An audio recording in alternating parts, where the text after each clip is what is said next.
Hey, in this video, I will show you how to set multiple timers in iOS 17. It's actually a very simple tutorial, so make sure you hit the like button and hit the subscribe button if you're new. So the first thing you want to do is set up one timer, just like so, by just going on your clock app right here, clicking on timers at the bottom right corner, and just setting it up. If you want to add multiple ones, you want to click the plus icon at the top right corner. Again, plus icon, top right corner.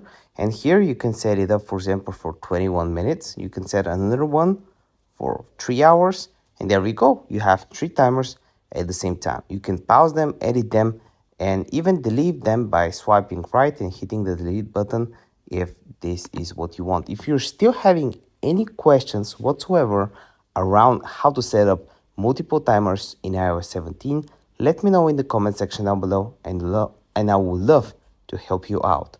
If the video did help you out, give me a like, and if you're new, hit the subscribe button. See you next one.